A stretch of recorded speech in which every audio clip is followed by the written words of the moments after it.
నమస్తే అండి, నేను రజా. ఫ్రెంచ్ ఫ్రైస్ చాలా బాగుంటాయి కదా, వీటిని తినొచ్చా? తింటే ఆరోగ్యానికి మంచిదేనా? ఒకవేళ దీన్ని ఎక్కువగా తినే వాళ్లకు అనారోగ్య సమస్యలు ఏమైనా వస్తాయా? వచ్చే అవకాశం ఏమైనా ఉందా? నిపుణులు ఏం చెప్తున్నారు? ఒకవేళ ఫ్రెంచ్ ఫ్రైస్ తినే అలవాటు ఎక్కువగా ఉంటే కనుక మీకు ఒక అత్యద్భుతమైన రోగం కూడా వచ్చిందన్నమాట, అదే డయాబెటీస్. సో కాబట్టి ఈ వీడియోలో నేను ఫ్రెంచ్ ఫ్రైస్ తీసుకోవడం వల్ల కలిగేటటువంటి అనర్థాల గురించి, వీటి తీసుకోవడం వల్ల మన శరీరంలో పెరిగేటటువంటి రోగాల గురించి, అదేవిధంగా క్యాలరీస్ గురించి, ఇది మన శరీరాన్ని ఎంత అతలాకుతలం చేస్తుందనే విషయాల గురించి అన్నింటిని కూడా క్లియర్గా చెప్పే ప్రయత్నం అయితే చేస్తాను. ఫ్రెంచ్ ఫ్రైస్ ఈ మాట వినగానే చాలా మందికి అయితే నోరు ఊరుతుందన్నమాట.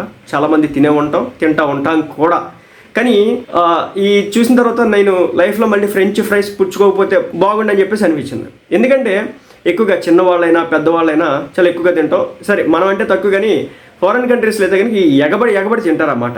ఎందుకంటే బర్గర్తో, చికెన్తో ఏదైనా స్నాక్స్గా ఫ్రెంచ్ ఫ్రైస్ తినడం ఇప్పుడు చాలా మందికి భాగం అయిపోయింది అన్నమాట. కానీ తరచుగా వీటిని తినడం వల్ల అనేక రకాల అనారోగ్య సమస్యలు వస్తాయని చెప్పేసి తేలింది ఒక సర్వే. ముఖ్యంగా ఏంటంటే గుండె జబ్బులు. ఫ్రెంచ్ ఫ్రైస్ ఎక్కువగా డీప్ ఫ్రై చేయబడడం అయితే జరుగుతాయి. ఇందుకోసం వచ్చేసి రీయూజ్ చేసినటువంటి ఆయిల్ ఎక్కువగా వాళ్ళు వాడడం జరుగుతుంది. ఇలా చేయడం వల్ల ట్రాన్స్ ఫ్యాట్స్ ఏవైతే ఉంటాయో అవి శరీరంలో పెంచుతాయి. దీనివల్ల శరీరంలో ఎల్డిఎల్ పెరిగిపోతుంది. ఎల్డిఎల్ అంటే కనుక ఇది చెడు కొలెస్ట్రాల్ అనమాట.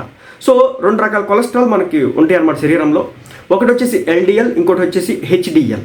ఈ ఎల్డిఎల్ కొలెస్ట్రాల్ ఏదైతే ఉందో ఇది శరీరాన్ని సర్వనాశనం చేస్తుంది.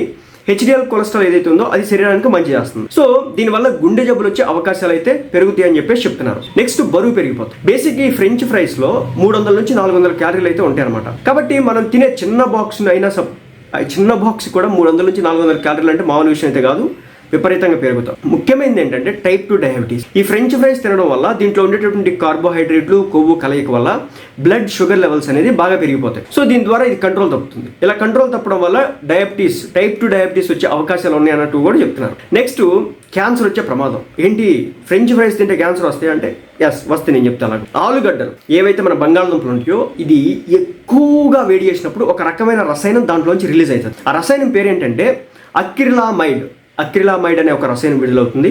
ఈ రసాయనం ఏదైతే ఉందో శరీరంలో క్యాన్సర్ పెరుగుదలకి సహాయం చేస్తుంది అన్నమాట. కాబట్టి అధిక వేడిలో దీన్ని వేయించినప్పుడు దాంట్లోంచి రిలీజ్ అయ్యేటటువంటి రసాయనం కారణంగా ఇది రావడం జరుగుతుంది. నెక్స్ట్ బ్లడ్ ప్రెషర్ అన్నమాట.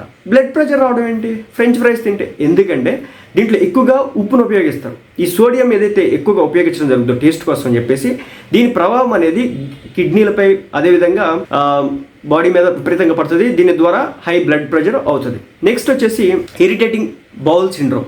ఈ ఇరిటేటబుల్ బౌల్ సిండ్రోమ్ ఏదైతే ఉందో పొట్టలో ఒక రకమైన ఇబ్బందికరమైన సిచ్యువేషన్ అన్నమాట. సో గ్యాస్, అజీర్ణం, అసిడిటీ వంటి సమస్యలు కూడా వస్తాయి. అదేవిధంగా ఐబిఎస్, ఇంతకుముందు చెప్పినా కదా, ఇరిటబుల్ బౌల్ సిండ్రోమ్ ఏదైతే ఉందో ఈ సమస్య కూడా రావడానికి అయితే అవకాశాలు ఉంటాయని చెప్పేసి చెప్పడం అయితే జరుగుతుంది. కాబట్టి ఈ ఫ్రెంచ్ ఫ్రైస్ అయితే ఉన్నాయో వీటికి వీలైనంత దూరంగా ఉండండి, తినకపోవడమే మంచిది.